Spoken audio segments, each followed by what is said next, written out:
Ito ang Presidential Broadcast Service. Radyo Pilipinas. Radyo Publiko ng Bagong Pilipinas para sa Bagong Pilipino.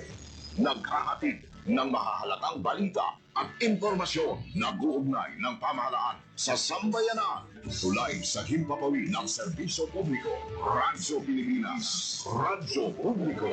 Ang boses ng Pangulo. Sa Iloilo, Radyo Pilipinas. 585 AM. Philippine Standard Time, alas 4:05 sa hapon. Gikan sa hulong balitaan sa PBS, Radyo Pilipinas, Iloilo.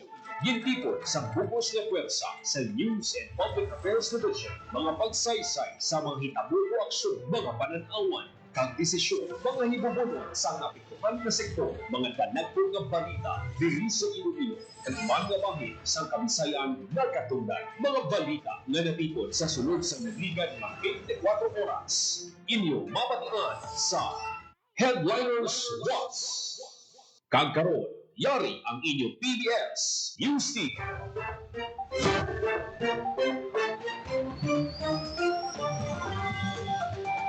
Mayong hapon, ini ang Headliners Boss. Huwebes, Enero 8, tuig 2025. Ini ang inyong tagbalita. Joseph Paul Noblesa Tarosa. Kagkaroon sa mga Pangulong dinalan. Kapitolyo handa magpahamtang sa mga option sa mga pantalan na matap ng pagsunod sa mga illegal nga droga. 3M's tiwatgin panumdum sang Iloilo PHO kontra super flu. Iban pa nga masakit. Devotion to the Nazareno, the anchor of a family in Santa Barbara, Iloilo. Kagkaroon sa detalye na sang aton mga balita. Radyo Pilipinas. Radyo Pilipinas News. Kapitolyo handa magpahamtang sa mga option sa mga pantalan na matap ng pagsunod sang iligal nga droga. Detalye sang balita, Hope Dorechante. Radyo Pilipinas. Radyo Pilipinas. Report. Nga press conference gipahayag ni Iloilo Governor Arturo Defensor Jr. nga handa ang probinsya sang Iloilo nga magpahampang sa mga magagmay nga operation center sa mga pantalan sa probinsya sa padayon nga panikasog agud matap na ang pagsulod sa iligal nga droga sa probinsya sang Iloilo. Sunod sa gobernador, mangin katuyuan sang OPSEN nga ma-monitor ang mga pasahero o kung tawo nga nagasulod sa probinsya kag makavalidate sa mga intelligence work. Nagapati si Defensor nga mapapag-on sa mga OPSEN ng intelligence kontra droga kay mabantayan ang mga tao nga nag-aabot sa probinsya. Ginpuntos ang gobernador nga hindi lang pagpangdakop ang obrahon sa pagpapasang droga, dapat man nga matumod ang ginhalinan. Para sa Bagong Pilipinas, Hope Trichante, Radyo Pilipinas, Radyo Publiko. Radyo Pilipinas. Radyo Pilipinas News. 3M's tiwatgin panumdum sang Iloilo PHO kontra super flu kag iban pa nga masakit. Detalye sang balita, Hope Dorechante. Radyo Pilipinas. Radyo Pilipinas. Report. Liwat ginpahanumdum sang Iloilo Provincial Health Office ang pag-practice ang 3 kontra super flu kag iban pa nga balatian. Suno kay Iloilo Provincial Health Office Chief Dr. Maria Socorro Quinyon, dapat i-practice ang publiko ang magmask, maghugas ang kamot, kag magdistansya agud malikawan ang paglaptas ang balatian kaangay sang flu sa iban nga tawo. Sa karon ginpahayag sa medical doctor nga wala pa sang advisory nga ginpapanaog ang Department of Health tuhoy sa super flu. Dugang nga pahayag ni Quinyon, common ang balatian sa mga winter o kon malamig na lugar. Para sa Bagong Pilipinas, Hope Trichante, Radyo Pilipinas, Radyo Publiko. Radyo Pilipinas. Radyo Pilipinas News. Pamilya sa Santa Barbara ginasaulog ika-50 ka tuig nga paghinakop sang imahe ni Jesus Nazareno sang ila pamilya. Detalye sang balita, Marian Grace Erenieta. Radyo Pilipinas. Radyo Pilipinas. Report. Bangod sa debisyon kay Jesus Nazareno, nagapati ang isa ka pamilya sa barwas ang Santa Barbara, Iloilo, nga inyang rason kung nga nagapabiling nga malig-on kag intak ang ila pagtambanay bilang isa ka pamilya. Sa panaysayon ni Rita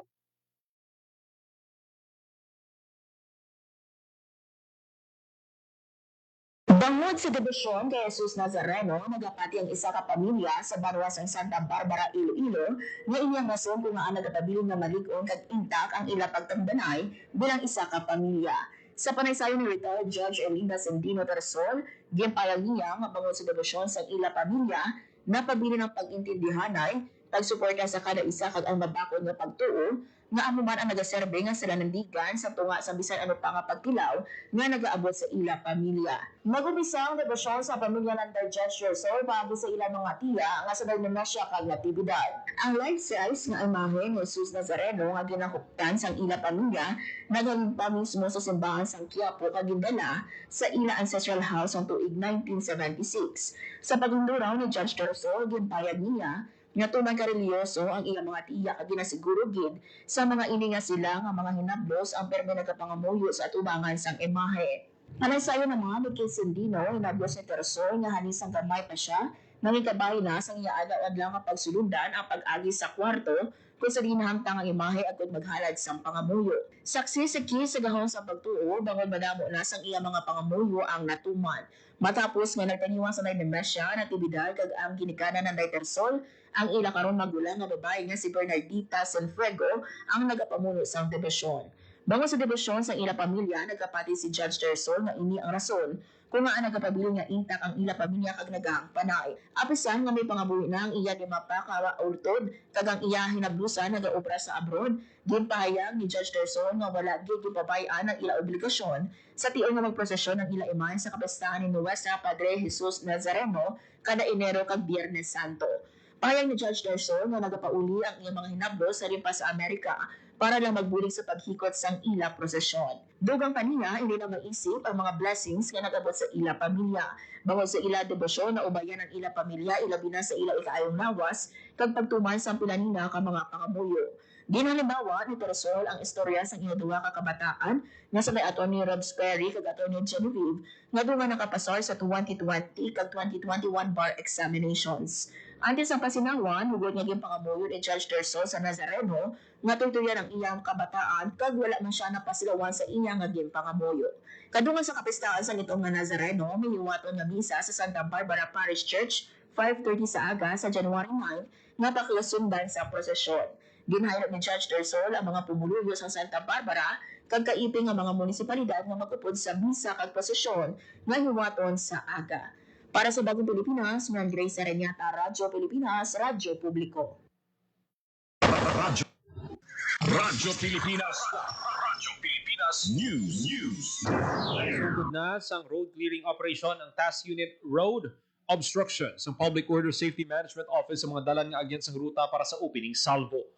Suno kay Cyril Octavio, Chief for Operations ang Posmo, kung hindi man lang importante ang katuan sa downtown area, mas mayong ibili na lang ang mga sasakyan. Pag-striktuhan man ang pagpanakop sa mga naga-double parking sa mga gin-identify nga ruta partikular malapit sa Iloilo Freedom Grandstand kag Iloilo Sports Complex. Panugyan sang Posmo, ni kawan ng pagbilin sa sasakyan sa dalan magud may magalibot nga team agud magpatigan sang clamping. Mas maayo nga i-plaster ini sa designated parking area sa bahin sa mga magapadulong sa VIP sa Iloilo Sports Complex.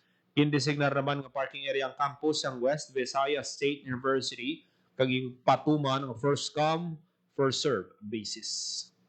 Radyo Pilipinas. Radyo Pilipinas News.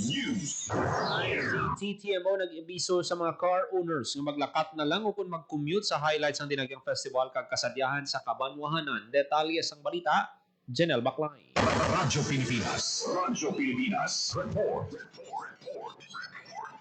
Yan news sa Iloilo City Traffic Transportation Management Office ang mga car owners na mag-commute na lang kag likawan na pagdala sa salakyan sa highlight sa Dinagyang Festival labi na sa mga area malapit sa venue sa aktibidad. Hindi nalipod na antisipar na sang ICTT Mo suno kay TTMO Chief Retired Colonel Derico Garbanzos na magluwas ang pagginutok sang tao kulang ang areas na mahimo parkingan sa adlaw sa festival amuman sa opening salvo.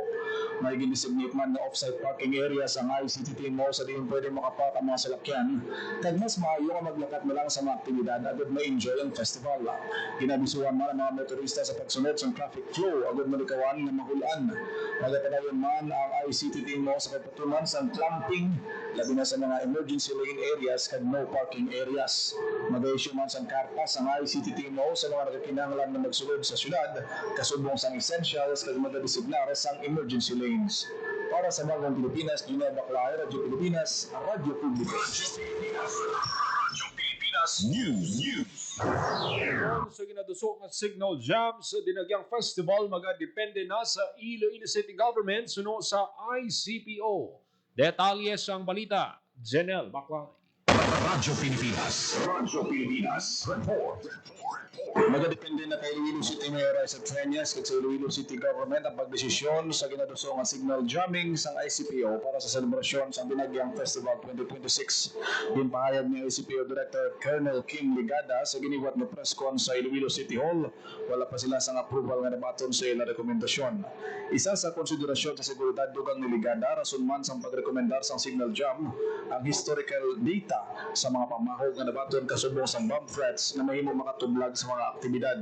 Sa piyak siniging pahayag sa ICPO nga nakahanda at kapable sila sa pagpatuman sa security measures na napamatud-an man na madinalagon sa sulod sa duwa na katuig na pagsaulog sa dinagyang sa diin wala sa signal jam.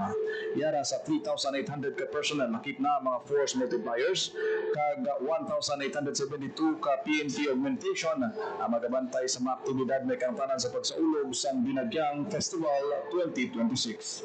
Para sa Bagong Pilipinas, Junel Baclaer, Radyo Pilipinas, Radyo Publiko. Radyo Pilipinas News. Ginanunsyo sa University of St. LaSalle College of Law sa Bacolod nga 36 ka alumni sini ang kabahin sa mga nakapasar sa 2025 bar examinations. Ginapanginbulahan sang bulutuan ang mga bag-o nga mga mananabang sang pungsod. Ang College of Law sa St. LaSalle nakakuha ng 72% passing rate, mas mataas sa national passing rate ng 48.96%. Radyo Pilipinas News. Pasar sa 2025 bar examinations ang sa 69 ka graduates ang University of San Agustin College of Law. Nalabot sa USA Law, ang passing rate is 64.29% sa first-time candidates, mas mataas sa 48.98% na national passing rate. Naibaluan ng isang universidad sa syudad sa Iloilo nga nagatanyag sa Juris Doctor degree upod sa Central Philippine University kag West Visayas State University. Radyo Pilipinas News. FIVOLX nakabalak sa duha ka pagbuga sang abo sa Bulkan Kanlaon. Detalye sang balita, Hope Torrechante. Radyo Pilipinas. Report.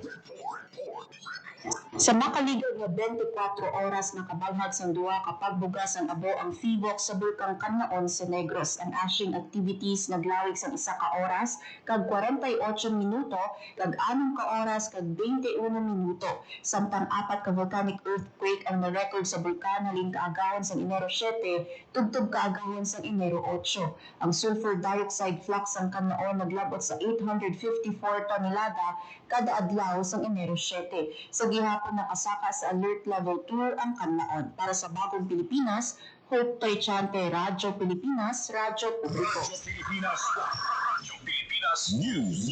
Regional Office 6 padayon sa paghatag sa palangabuyan sa mga pubuluyo sang rehiyon. Masobra 125 milyon nga livelihood assistance na panagtag sang Regional Office. Detalye sang balita, Marian Grace Sereniata. Radyo Pilipinas. Report.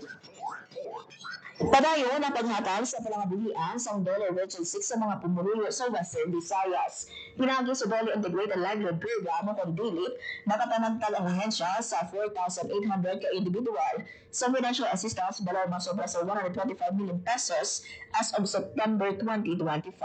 Ang DILIP isa ka flagship program sa Dollar nga nagatuloy nga maghatag sa emergency employment kag sustainable livelihood sa mga displaced workers, low-income earners, informal sector workers, kag vulnerable groups. Pinaagi sa programa ang mga benepisyaryo na gabaton sa starter kits, tools, equipment, raw materials, kag ginapaibalon sa capacity building interventions. Pinaagi sa assistance na diligan nga mapasangkad pa ang lokal na industriya kapara sa paghatag sa regional office ang 9 million pesos Para sa produksyon sa Piñat Fabric and Garments Project sa Aklan, 800,000 pesos na livelihood assistance para sa fishing boat enhancement, kag provision sa fishing kag pump boat materials sa indigenous people sa Antique, kag 500,000 pesos na raft, oyster kag mussel culture project sa Pinaminghagan Conservation of Mangrove and Fisher Folks Association sa Capiz. Nagkatuman ang regional office ng 500,000 pesos para sa community store project sa persons with disabilities sa Capiz, masobra sa 8 million pesos para sa mga tungay na livelihood projects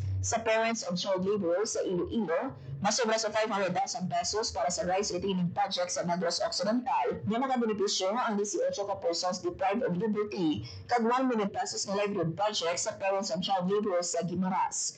Ginatanggapan kamo ni Dole 6 Regional Director Atty. Sixto Rodriguez Jr. na ang programa nagahatag sa mga benepisyaryo sang paagi agud mangin self-reliant kag produktibo. Para sa Bagong Pilipinas, Mong Grace Aranyata, Radyo Pilipinas, Radyo Publiko. Radyo Pilipinas. Radyo Pilipinas News. DSWD Field Office 6 nagpanagtag sa family food pack sa mga napektuhan sa shear line sa Concepcion, Iloilo. Detalye sang balita, Marian Grace Aranyata. Nagpalabos ang assistance ang Department of Social Welfare and Development Field Office 6 sa mga pamilya sa Concepcion, Iloilo na naapektuhan sa shear line o North-East Monsoon. Naglabas sa 225 ka family food packs ang ginhatag sa regional office sa mga pamilya nga naapektuhan. Ginpayag sa DSWD6 nga ginhatagang prioridad ang mga pamilya sa mainland areas nga nagubaan sa fishing boats mga sa weather disturbance. Ang paghatag sa regional office ang assistance sa kabayan sa direktiba ni Presidente Ferdinand R. Marcos Jr. kag DSWD Secretary Rex Gatchalian nga siguraduhin nga madasig ang paghatag sa relief assistance sa mga pamilya nga apektado sa anuman nga kalamidad. Para sa Bagong Pilipinas, Marian Grace Aranyata, Radyo Pilipinas, Radyo Publiko. Sa ibang panaton nga balita, Radyo Pilipinas. Radyo Pilipinas News. Radyo Pilipinas. Radyo Pilipinas News. status ng kapulisan ng most wanted sa Western Visayas sa Sitio NN, Barangay Sibakuan, Tubungan, Iloilo. Ang suspect ginkilala nga si alias Salde, 45 anyos. Kag residente sang nainambitan nga Banwa, 3 counts of qualified rate ang ginapangatubang sang suspect. Suno kay PRO6 Director Josefino Ligan ang pagka-aresto sa suspect sa kamabaskog nga paandam sa mga kriminal nga maabot ang tiyon nga sila madakpan gindayaw man sa opisyal ang kapisan kag profesionalismo sa kapulisan para maagom ang hustisya. Radyo Pilipinas. Radyo Pilipinas News. Arestado sa kapulisan ang tatay, babae nga bata sinikag partners ng bata sa ginpatayang nga bypass operation sa 9th Street Phase 1 Altatchera Village, Barangay Balabago, Haro, Iloilo City. Ang mga suspect ginkilala nga sa alias Boss, 50 anyos, alias Inday, 32 anyos, kag alias Rex, 37 anyos, lunsay residente sa Altatchera Village, Barangay Balabago, Haro, Iloilo City. Natigayon ang operasyon makaligad ang isa ka bulan nga intelligence monitoring kag nakumpirma ang illegal nga aktibidad sa mga suspect. Nagkumpiska sa mga suspect ang 225 grams ng shabu na nagabalo sa 1.5 million pesos. Gintingog nga pwersa sang RPDEU Intelligence Unit sang PRO6 Special Operations Unit kag City Police Station 9 ang nagpatigayon sang operasyon. Radyo Pilipinas. Radyo Pilipinas News. Mga paggamit ka produkto sa Western Visayas, bantayan sa Western Visayas Gastronomy and Creative Expo nga hiwaton sa Iloilo City. Detalye sang balita, JP Herbas. Radyo Pilipinas. Radyo Pilipinas. Report. Hiwaton sa syudad sa Iloilo ang Western Visayas Gastronomy and Creative Expo 2026. Secretary Jobert Peña Florida, co-chairperson sa Regional Development Council of RDC Region 6, ang aktibidad hiwaton sa Enero 10 November 2025-2026 sa SM City Iloilo Event Center, kadungan sang kinasadiya sa Dinagyang Festival. Iga pasundayag sa Expo ang mga ginapabugang na culinary heritage kag creative ingenuity sa Rayon 6. Nakip sa mga highlights ng isa kasimana na aktibidad ang authentic gastronomy kag heirloom flavors, creative industries kag artisanal crafts, pati na ang innovative local enterprise. Ang Expo isa sa madako nga regional initiatives ang RDC6 kag Economic Development Committee sining nga tuig kada tuyo nga pabaskugon ang local innovation kag cultural pride sa rehiyon. Para sa Bagong Pilipinas, JP Hervas, Radyo Pilipinas, Radyo Publiko. Radyo Pilipinas. Radyo Pilipinas News. Citizen sa Victoria City nagbaton sang age longevity cash benefits. Detalye sang balita, JP Hervas. Radyo Pilipinas. Radyo Pilipinas. Report. Nagbaton sang Age Longevity Cash Awards ang mga kwalipikado nga senior citizen sa Victoria City. Ang benepisyo ginhatag santo sa mga ordinansang ginpasar sa Victoria City Government kagatuyo kilalahon mga tigulang nga pumuluyo sa syudad nga nagaserbe maayo nga ehemplo kag naghatag dako nga kontribusyon sa ilang komunidad. Nagdangat sa 20 ka senior citizens gikan sa nanituhay nga barangay ang nagbaton sa cash award. Lakip ang centenarian awardee nga si Lidovina Matapaha sang barangay 19A. Para sa Bagong Pilipinas, JP Hervas, Radyo Pilipinas, Radyo Publiko. Radyo Pilipinas. Radyo Pilipinas News. For personnel sa Bacolod City magabaton sa 2,000 nga monthly allowance ug subong nga Enero. Detalye sang balita, JP Hervas. Radyo Pilipinas. Radyo Pilipinas. Report. Magabaton sang tig 2,000 pesos nga allowance kada bulan ang mga personnel sa Philippine National Police, Bureau of Fire Protection kag Bureau of Jail Management and Penology sa Bacolod City. Ang benepisyo igahatag sa Bacolod City Government sugod sa buong Enero kag pataas halin sa 1,500 pesos nga ginahatag na sadto. Sulod kay Mayor Greg Asitaya, kabahin ini isang padayon nga pagkilala kapag suporta sa lokal nga gobyerno sa tanang nga uniform personnel sa lugar. Ini nga bulig dugang pa sa 20.5 billion pesos nga tinuig nga pondo sa gobyerno sa syudad para sa mga programa kag inisyatibo sa pagpabilin sa kalinong kagkatawhayan sa Bacolod City. Para sa Bagong Pilipinas, JP Hervas, Radyo Pilipinas, Radyo Publiko. Radyo Pilipinas. Radyo Pilipinas News. Nadakpan sa kapulisan ang top 5 regional most wanted person sa barangay 4 San Jose Antique. Ang suspect ginikilala nga si alias Koy Koy, 21 anyos, nagapangatubang sa kaso nga arson. Ang suspect yara na sa kustodiya sang Sara Municipal Police Station para sa nagakaigo nga disposisyon siyang iya kaso. Nagapabiling nga komitido ang PRO6 sa pag-aresto sa mga may salabdon sa layi. Radyo Pilipinas. Radyo Pilipinas News. Mangin dinapit sa koronasyon sang Fiesta King and Queen 2026 sa Banwasang Tigbawan si General Nicolas Torre III nga sa karon among General Manager sa Metropolitan Manila Development Authority o kun MMDA. Hiwaton ang koronasyon sa Enero 10, 2026 alas 7 sa gabi sa Tigbawan Sports Arena. Naibaluan nga ang amay sang anay hepe sa Philippine National Police, isa katigbawanon. Radyo Pilipinas. Radyo Pilipinas News. Philippine Standard Time, alas 4:27 sa hapon.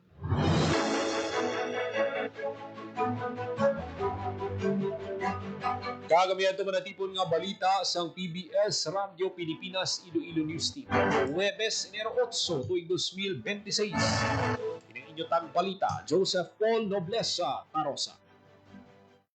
Ang inyong tulay sa himpapawid ng serbisyo publiko, ang Presidential Broadcast Service, Radyo Pilipinas, Radyo Publiko.